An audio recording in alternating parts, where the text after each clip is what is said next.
Welcome to Make Something with me, David Picciuto, and today we're going to make this half oval curved front hallway table. Today's video is brought to you by Squarespace. So the very first thing I want to do is make the four legs, and I'm going to use this piece of walnut right here, which is not thick enough, so we got to do some milling and gluing. So I've got my four sets here that I got to glue together. I've got one good face on each set, and I don't really care about the back so much. So now we're just going to glue this together. So I'm going to take off the clamps and then go run this on the joint. So now I'm cutting the tapers on the legs, and I'm going the easy route, not using any jigs, just drawing my line and cutting it out on the bandsaw.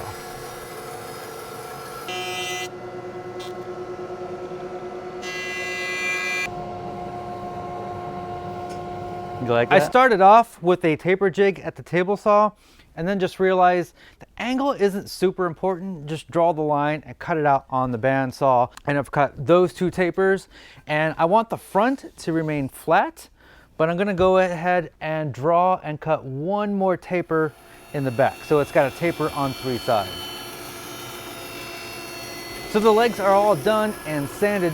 For this round part, I drew this up on the computer, but you can also do this on paper with the pencil and string trick. And I'm gonna make a quick little short video for my Patreon people so they can see how I did that. For this apron, I made this little template here so I can kind of visualize what everything is going to look like. Now, we're not going to do any wood bending. We're not going to do any curve cutting. I just need a piece of wood that's thick enough for this curve, and then we can cut that curve out on the bandsaw. And as you can see here, this board is not thick enough, so I'm going to double it up, glue these two pieces together, and then we can get that curve out of that and cut that out over on the bandsaw.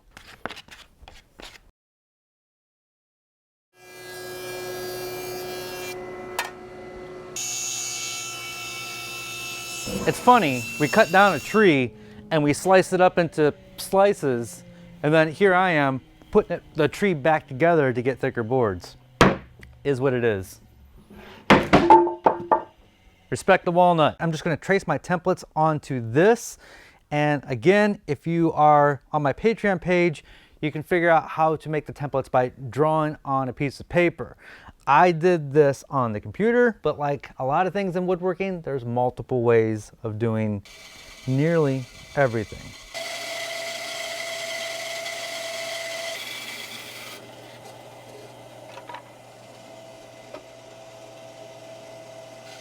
So I have it kind of rough assembled. We cut out the curves on the bandsaw. I don't know if you can see that on camera or not, but that is going to look really good. I'm going to have the legs stick out a little bit, so there's a little bit of a reveal. So that bandsaw blade on that tiny little bandsaw, that is a 4 TPI skip tooth blade, and it works well. It does leave a rough surface, so now I've got lots of sanding to do. That is sanded. Now I have the challenge of connecting. And I think I'm going to cut a slot with a slot cutting bit on the router, and then use a piece of 1/8 inch plywood to connect everything. Hopefully this works. I've got a slot cutting bit in my router here, and I'm going to run this through this way, but because of the curved surface, I'm kind of freehanding it here. So I have one of the cutoffs that I'm going to hot glue it to there to stabilize it and then run it through.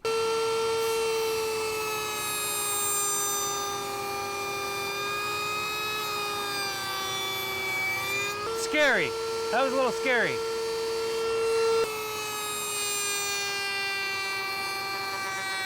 This one should be a little bit easier because we don't have that curved surface to work with, but I have it marked where I want that slot to be on this mating piece. So I raised up the bit to that point, and I need to stop so that tenon is not revealed. So I have a piece of tape on here, and I'm just going to run this through until I fall just short of that tape.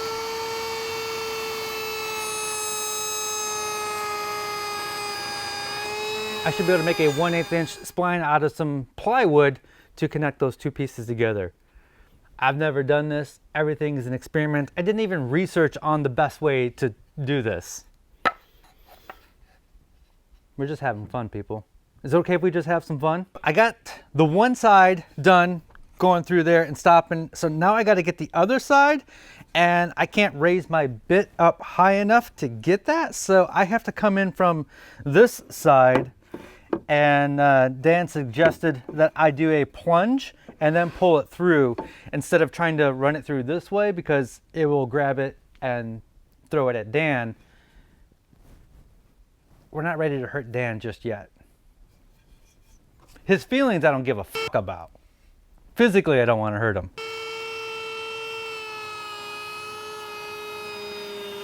I gotta be honest, the router is my least favorite tool in the shop. I'm so glad I'm done with that.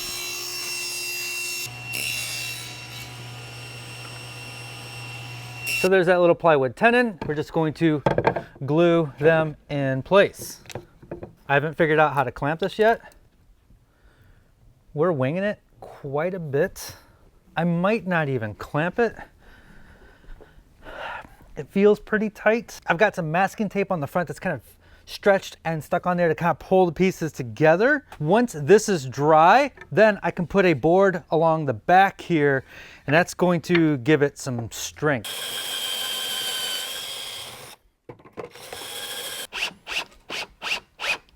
So that really sturdied it up. I'm putting it on my table saw to see how much wobble I got. And I do have a little bit. So that one's off there. So I just got to take a little block plane, take off that one.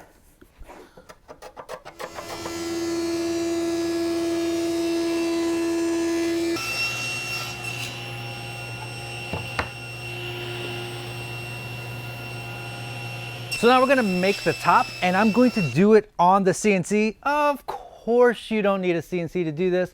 I just want to get fancy. I got a brand new machine from Kencraft, and I am loving this guy. I'm not going to get into the details. This video is not about CNC stuff, so I'm just gonna breeze right through this. I've got some upcoming videos on this Kencraft machine, which is pretty darn cool. So let's cut out this top.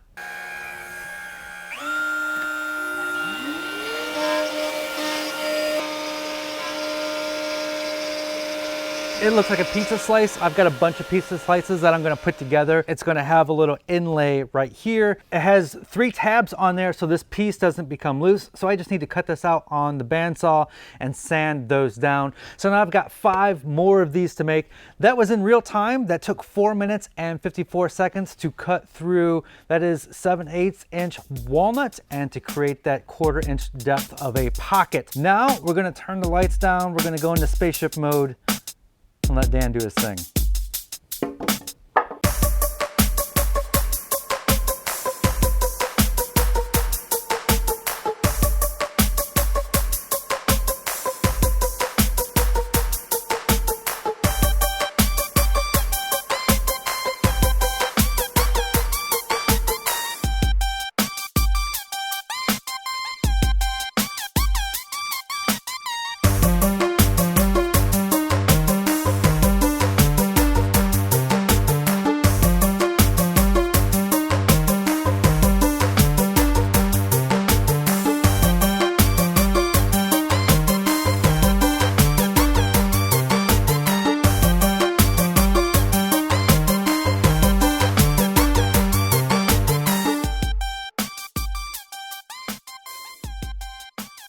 I've said this many times. My website, makesomething.com, and my podcast, makingitpodcast.com, both Squarespace sites. Why? Because it is so easy to use. They have beautiful templates to get you started.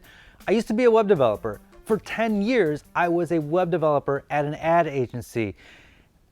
Thank goodness I don't have to deal with any of that code or the back end anymore. So I want to tell you about some of the features that I really love about Squarespace. One is the email blast service that Squarespace provides. It integrates with your website. I can actually bring in posts from my website into my email blast, which is really cool. Many of you are trying to showcase your own work and sell yourself and sell your services, and they have beautiful photo galleries that you can put together. You can bring in your Twitter feeds and your Instagram feeds and your Facebook feeds all into your website, so you have one central place to send your potential customers. As a former web developer, Squarespace is the easiest way to set up a website. Visit squarespace.com, and when you're ready to launch, visit squarespace.com/makesomething for 10% off your first purchase of a website or domain. I joined all the sides that are going to be joined together. Before I do that, I'm going to cut out these pocket pieces out of English walnut. This is black walnut. English walnut is a little lighter, and I thought maybe that would look cool.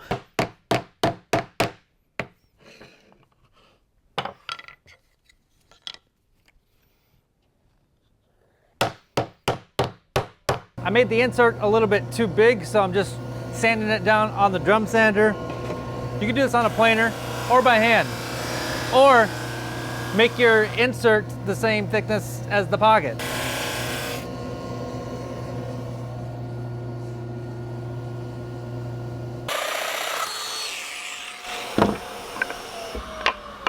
So I'm using the domino joiner.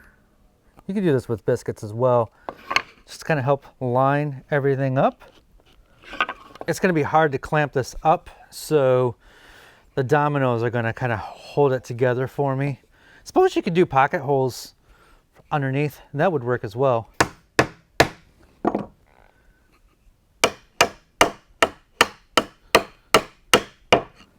Oh, so we had to get a little creative with our clamping, but this is working. We're getting some good squeeze out. Yeah. So we got that guy all glued up, kind of rough sanded right now. It looks like a half an orange, doesn't it? So now I gotta go clean up this edge and then clean up this edge. I think I'm going to use, I know I'm going to use my, I don't know what it's called, my straight edge guide sled jig on the table saw sled. So basically this is just a big board that rides up against my fence. This straight edge lets me know how much I'm going to take off right here. Normally I would clamp the piece down, but I'm not going to this time. I've got some grippy sandpaper on there, and I'm just going to hold this down and run it through.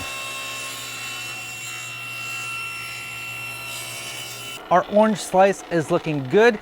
It's currently 7/8 of an inch thick, and so I'm going to put a chamfer on the bottom to lighten it up just a little bit, and I think I'm going to put a tiny little chamfer on the top. I want to do the bottom first to see how it looks. I am oiling up this before attaching it to the base, just because it'll be easier.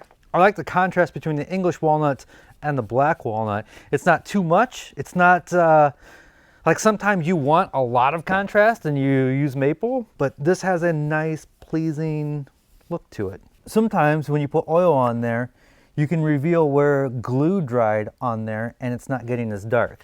So I'll just take a piece of sandpaper and I'll just sand that until it goes away.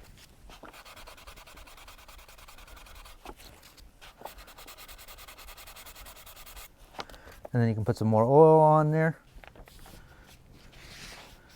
I'm sure some of you are wondering why I didn't put a drawer on there. And the honest answer is I've made enough drawers and we didn't need one for the hallways. I don't even know what I would put in there. So no drawer simplifies the project. You might also be wondering, how did I attach the top to the base? And that is using one of these little figure-8 desktop fasteners. So this goes onto the base, it screws on there, and then you put another screw up here to hold the base, and that also allows for wood movement across the top. I'm going to use these fasteners again on an upcoming project where we make an entryway table. I'll go over a little bit more detail then, but it's really simple. Basically, this hallway table has one purpose, and that is to hold this lamp to use as a night light.